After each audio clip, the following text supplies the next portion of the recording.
wonderful people, and welcome to Wild Moments, brought to you by explore.org and of course Africam. I'm very happy to be with you as usual, and today we have a very special guest. It is Taylor McCurdy. Hello, Taylor. Oh, it appears that we cannot hear Taylor. At least I can't hear Taylor. It was a test. You all passed. Hello, everybody. What I did say was, it's good to see you again. Thank you for joining us, Taylor. It's awesome to have you on board. Taylor is an amazing person, a very strong woman, and I'm very glad to be doing this show with her, especially just after Women's Day. And a very happy Women's Day to you, Taylor. And to you too. I hope it was a good one. It was mostly uneventful, but I felt very empowered. I did. Me too. It was. Yeah, me too. That's how I like my Women's Day to go. I don't want anything special. I just want to feel fantastic on my own, eating my chocolate, drinking my wine, and doing a face mask if that's what I prefer. And yesterday, that is what I preferred. There we go. Exactly. And in fact, to that. Maybe Telepower says, yay girl power, indeed. And I think it would be nice to, well, firstly, if this is your first time joining us for Wild Moments, this is when we go through some cool clips that we've seen, and we do some commentary on some of the behavior that we see, maybe some interesting animals and things like that. But today we have a bit of a theme. We're looking at injuries in the wild, which I think is a really awesome theme because it's not something we focus on very much, but it's also very, very important. And it's nice to kind of get to know a little bit more about that little niche. And Taylor is an excellent person to be chatting to in this show for those kinds of things. Is it because I'm so accident prone and I hurt myself all the time? That's probably why I was asked to do this today. Exactly. Please tell us about your abscesses, Taylor. I haven't had any snares recently, but you know. You've been hanging around in the good parts, obviously. No snares recently. Yeah, absolutely. Tomorrow that might be a different story, though. Heading to an area where, unfortunately, poaching is quite rife, but we'll get to that, I suppose, a bit later. Yeah, we'll chat about a whole lot of things. So send through your questions and your comments. We're live and interactive, so please do that. We've already got a few coming through. We've got Rolling Trouble that says, good morning from Washington State. Hello, Rolling Trouble. Thank you for joining us. And you also say, hi, ladies. Hello, indeed. And he says, good afternoon. Hope to see live demonstrations by our hostesses based on the theme of the show. Well, indeed, you will see that. Zygote, you say hi, Trish and Taylor.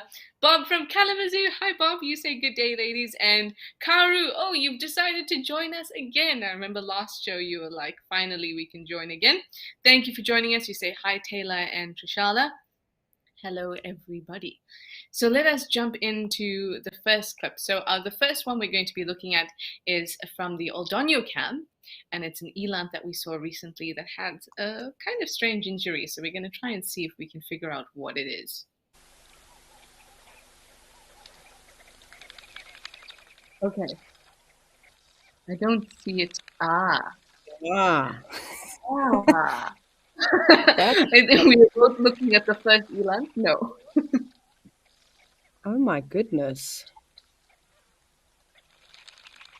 Ooh, that's a bit hectic.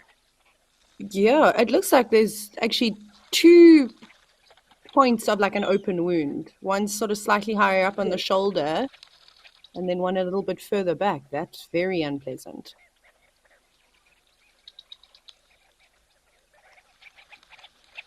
The second one, the one towards the bottom, looks a little bit more superficial. It's not oozing as much.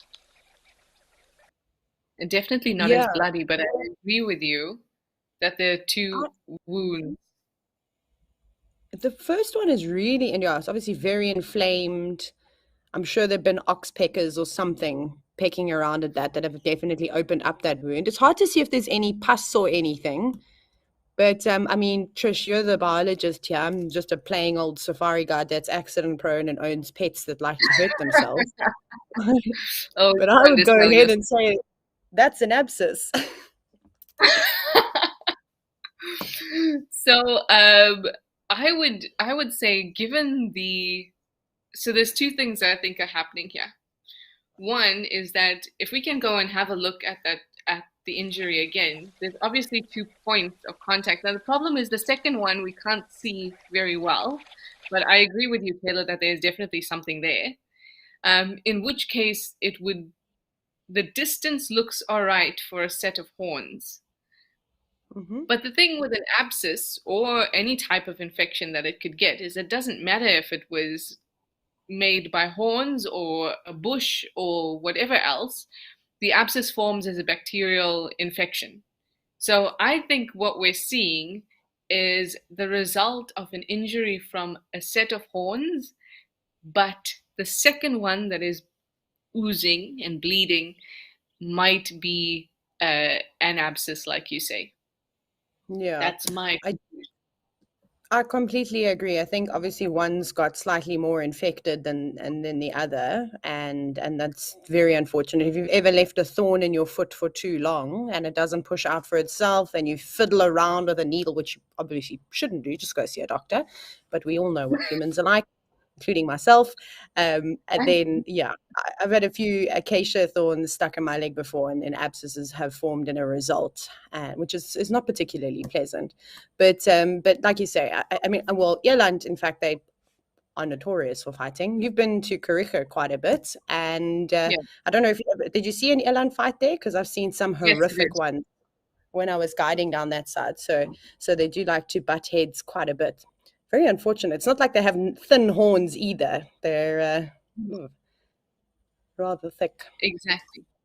Exactly. And I think a lot of the time when antelope are fighting, they're well matched because a large, experienced older bull is going to fight another large, experienced older bull.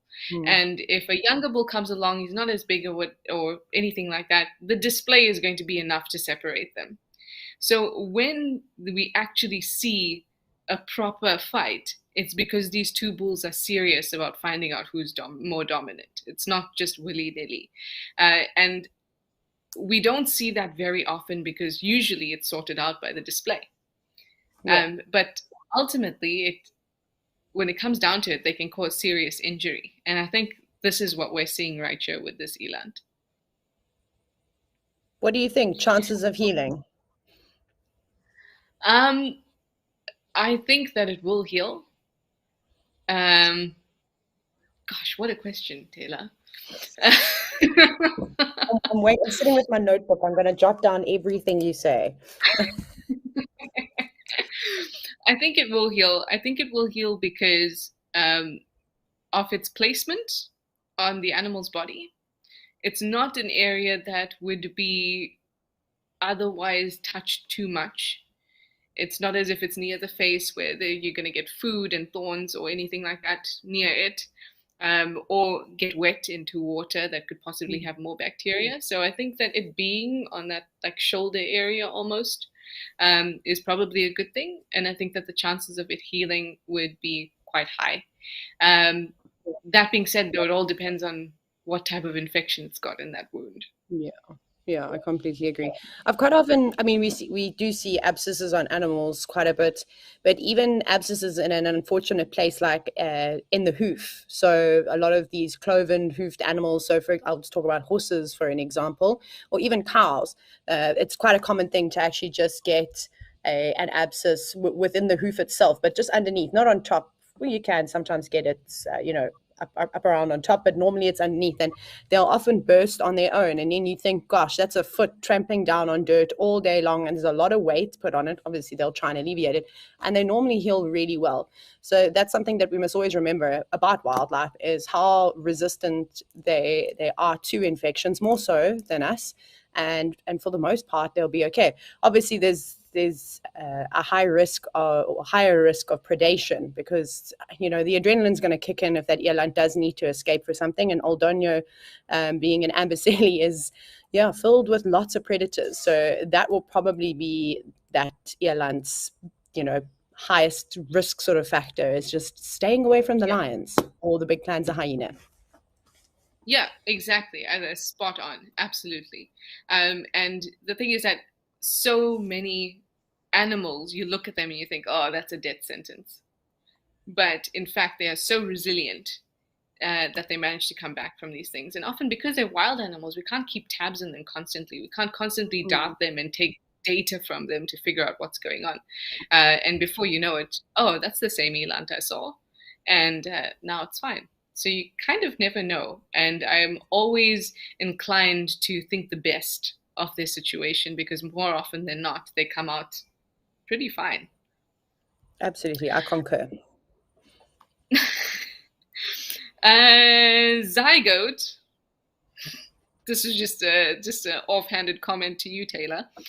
Taylor McCurdy, Marshmallow at Masai Mara was hilarious.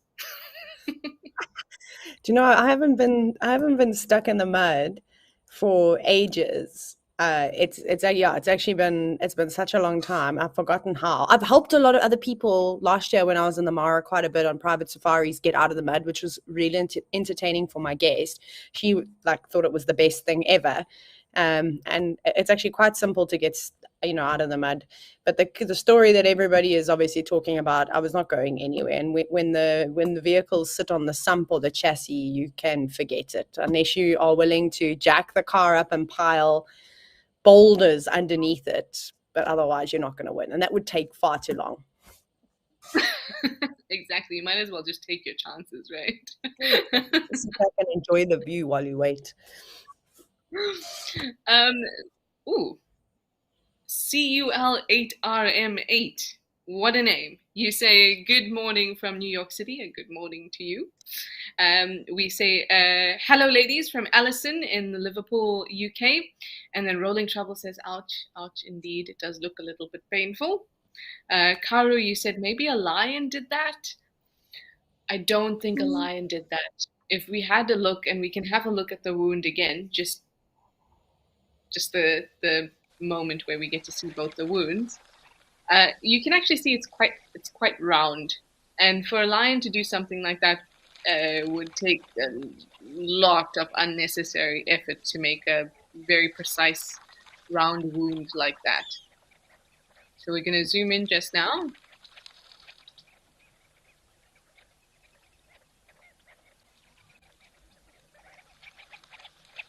Yeah, I would say it's a bit too round. Yeah, and I mean, I can see maybe what they were saying is just slightly higher up on the neck. There seems to be some other kind of wound, but I don't know if that's maybe like you say. I also really think that it's the horn of another eland bull that maybe as he pulled out, maybe he got stuck there for a while. We quite often see some of the smaller antelope species. Well, I say smaller, but even gemsbok with Yeah, horns sticking out their side and they're broken off and detached. So it could have just been another graze. There's so many invariables that could have affected that whole thing from happening. yeah, absolutely.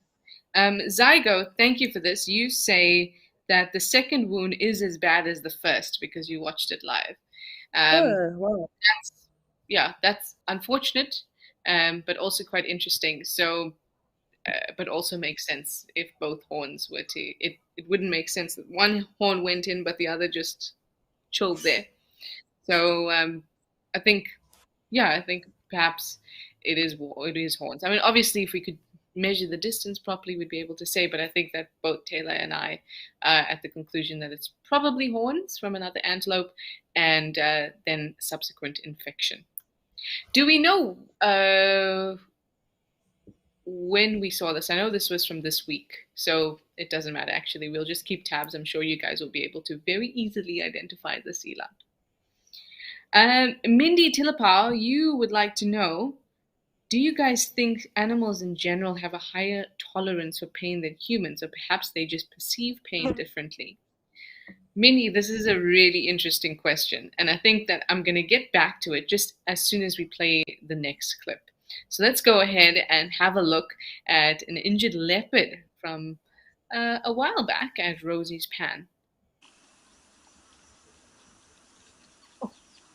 Ooh. Oh, ooh,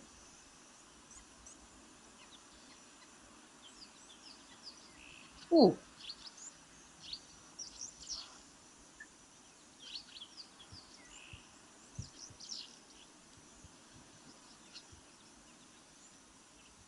Oh gosh, that's nasty. That's a serious.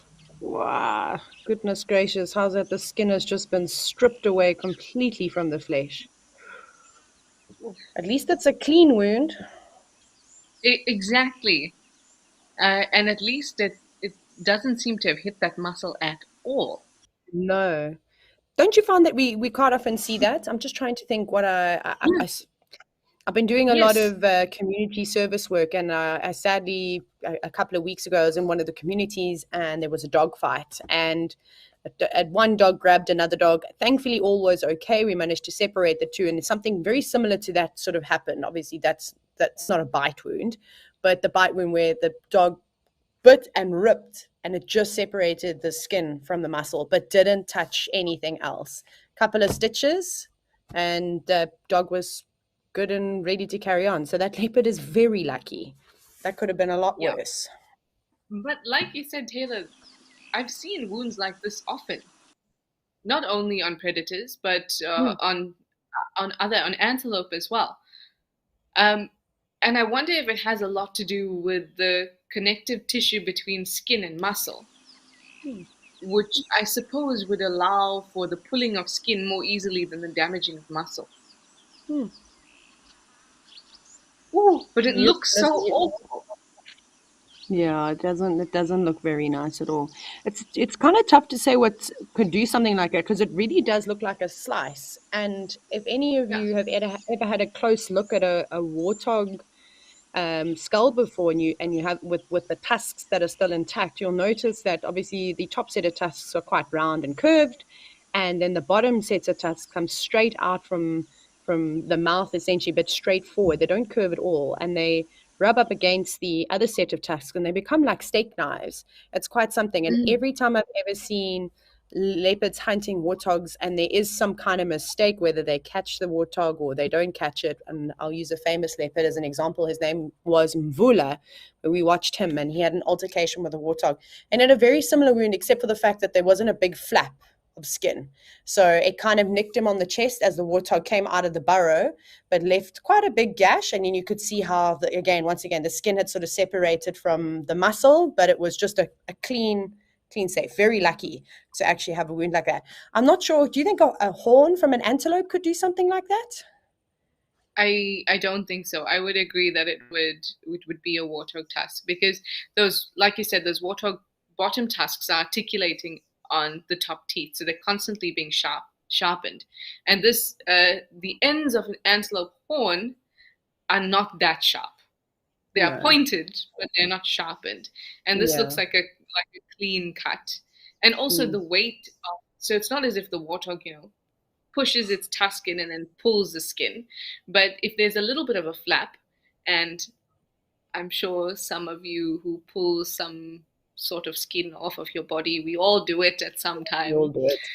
That flap gets bigger and bigger and bigger until you've unwrapped your entire skin. But the weight of that skin and the constant pulling and pushing and maybe licking that's happening from the victim is going to keep that flap kind of getting larger and larger until it heals, which I think it has healed, if I am not mistaken. It says it heals now. It healed nicely. So let's have a look. Oh, there we go. Oh, wow. That's so impressive. Absolutely. Oh, okay. So do you think the skin just sort of dried off and eventually sort of ripped off, like you say, like a scab typically would? Yeah. Yeah, that's what I think would Oh, have wow. happened because there's no way for that skin to have flapped back and then healed. Absolutely not. So it would have dried and fallen off. That is impressive. Yeah, it is really just unbelievable. Thankfully, leopards are nice and flexible, so she would have been able to have kept on licking that wound and keeping it nice and clean. It's sometimes quite awkward for wildlife when they do get these wounds and spots where they can't sort of clean them themselves. Like, most animals will just try and lick their wounds. For those of you that don't know, that saliva contains all sorts of antimicrobial substances sort of in it. So it really will help just combat any bacteria or anything along those lines. I don't know if we should be licking our wounds, so we've probably got something else that we can just apply because Actually, I'm so glad you mentioned that because we have something really big in our saliva called opiofen. Now, that okay. name might ring a few bells because it sounds a little bit like opioid and morphine, and that's because it's something very similar. But apart from that, it is a potent painkiller, but we have it in just the smallest doses in our saliva, and in fact, it's the subject of much research at the moment. And I think it's just so cool that we can produce this kind of painkiller in our saliva. But There we apart from go. that, clotting factor in your saliva, there's lysozyme, which is an antibacterial molecule, and there is something else that I've forgotten. But there's Thiocyanate? plenty. Not that one? Not that one, but I'm sure that sounds fancy. But there's a lot going on in saliva, and it's not just because we need to be able to lick wounds and clean wounds, but also because you're eating with your mouth. So there's a lot of wounding that is happening in your mouth. So the cells and the saliva in your mouth is going to have to be well adjusted to constant prodding and poking, essentially. I suppose the wounds in our mouth probably heal the quickest now that I think about it. I bite my lip Absolutely. now, and in an hour, in a couple of hours, I don't really even notice that it's painful, that it's not there anymore in Yeah. comparison to if I graze my knee. Oh, let's not get into Gray's knees. They are the worst. But Mindy Tillipal, let's get back to your question very quickly. You wanted to know, do we think that animals in general have a higher tolerance for pain than humans, or perhaps it's just how they perceive pain? What do you think, Taylor? Okay, so again, I always talk from firsthand experiences. I think animals are a lot tougher than us. I'm going to use a scenario of what just happened to me last week. I've grown up with horses. I always am around horses, and I was with a horse that died of colic, but his stomach actually ruptured. Now, there's a couple of colic signs that I'd heard, and I ran out in the middle of the night, and it's not the first time that he's done this. And I started doing everything that I normally do, start walking him. But he was on autopilot mode. From the moment that I opened up his stable and put his halter on, he was like a steam train. It's like he wasn't even there anymore. He was in so much pain. It looked like someone had hosed him down. He was sweating profusely. His nostrils were flared. He was moaning like I've never heard before. And he was just in so much pain. He was pawing the ground. That's how he's exhibiting that he's in his stomach. There's something wrong with his stomach. He doesn't know how to do it. He wants to roll and thrash around. So I think animals exhibit, they show the outward expression of pain to them is different depending. And I think that their tolerance of pain is a lot higher than ours, but they also have to just get on with it. They can't sit around and just carry on and wait for somebody to come and help them. Otherwise they're going to get eaten. So, and I mean, sadly this horse died. I don't know, Trisha, do you remember the sighting that I had? It was a long time ago where a zebra was attacked by lions out on the plains behind the Juma camp. And they basically skinned him and all his skin was Yeah. dragging on the floor. It was unbelievable. Same thing Oh, with zebra. He was just kicking dust and trying to cover the wound because I think the flies were biting and it must have been very uncomfortable. And then he carried on eating. Or she, I can't remember if it was a mare or a stallion, and just carried on eating, would sit down, roll around, but again, just putting dust and literally carried on with its day, which was unbelievable. It sadly was eaten by hyenas a day later, but it was unbelievable that it made the night. but that's the thing is, what are your other choices? Yeah, We have, and we can only look at pain and tolerance in the context of our own experience. So yeah, one, it's severely subjective, even between humans, and then this is an entirely different group of animals, and we really cannot say, like really yeah, cannot. But at the end of the day, we have other options. And yeah, before pain gets very far, we are already exploring those other options. But for these yeah, animals, absolutely. there's no other option. Just like there's no shelter to be sought if it's raining or hailing. It's not going to change their productivity for that day, which is essentially eat, don't get eaten, and eventually reproduce.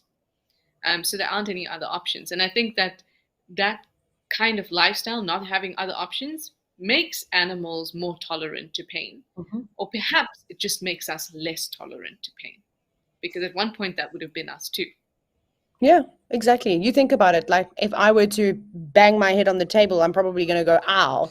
But if no one else was here, I might not even make a sound because Exactly. no, there's no one here to go, oh, give me sympathy or, Yeah.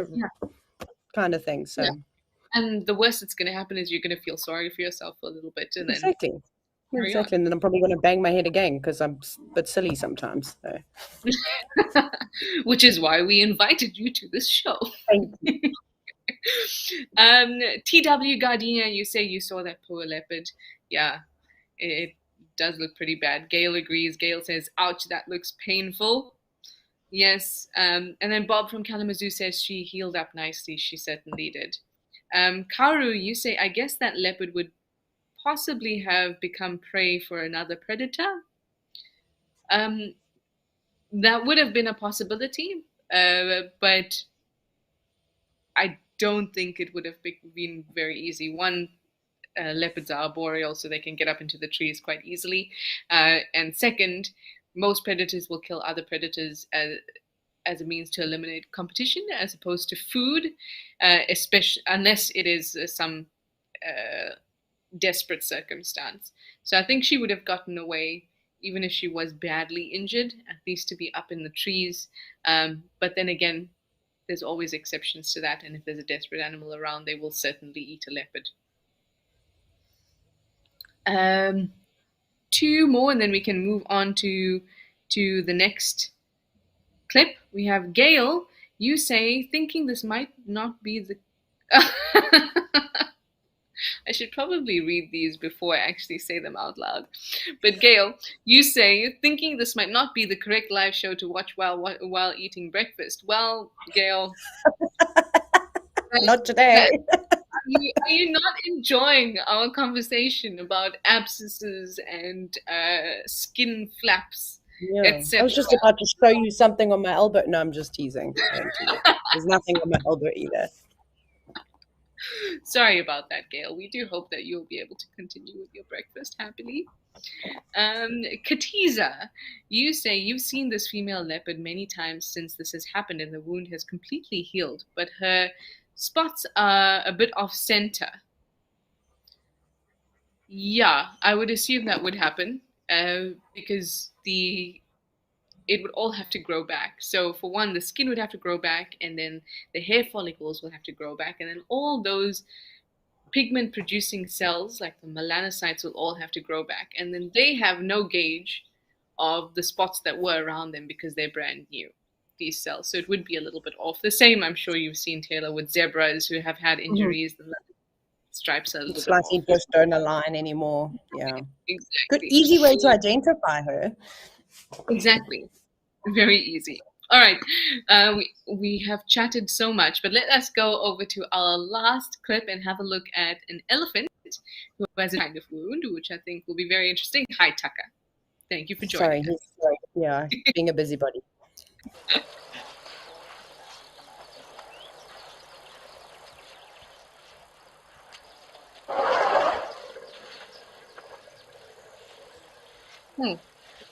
Interesting that we have two floppy-eared elephants. Yeah, in the same Ooh. scene.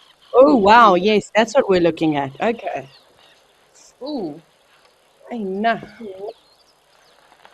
If you're not sure,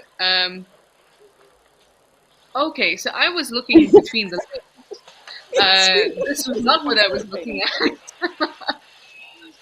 I feel like we because, were I set mean, up there.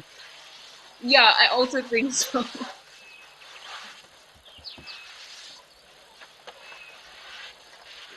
Quite, Interesting.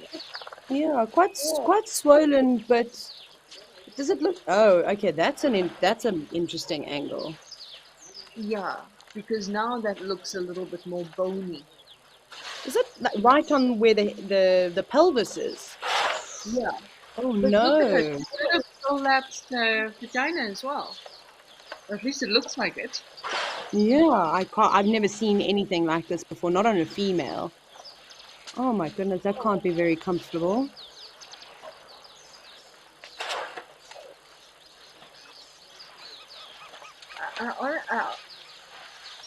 Honestly, No, I not don't know where to sure. begin there. Do you Yeah, think that they're both related or two different injuries? I don't know. The thing is, one injury could result in some kind of immunodepression, so not being able to respond, your immune system to respond Yeah. to something else quick enough. So it could be unrelated, but related in the sense that it created immunodeficiency. So I honestly don't know where to start with that clip. Can we have a look at it one more time just to get a clear look again? In fact, I was not even paying attention if that was a bull or a cow we were looking at in the first place.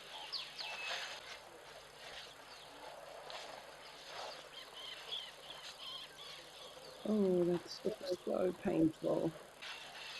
Oh no, that looks terrible.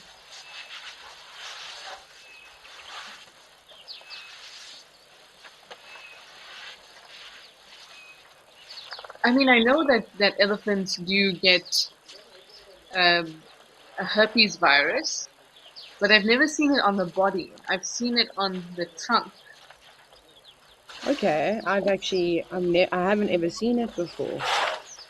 What does everybody else think that's watching it? Has anybody had a chance to, I don't know, pop this into the wonderful search engines and kind of see if something comes back to it? Because that looks, I mean, I'm really just taking a stab at it here, but I have no idea. Do you think that that could be caused from even, like you, Kate, like you said, could be herpes or mating? Like, I'm just trying to think if both of those things are related. Do you think, I don't know, something went wrong in the process of a bull mounting a cow? I But mean, I have no I idea. I Thumb sucking. honestly yeah, have no idea where to start with that. With the injury on the thigh or the back of the rump, looks it doesn't look like it's something that's been caused by somebody else because it's not open. It's kind of it's welled up from beneath the skin.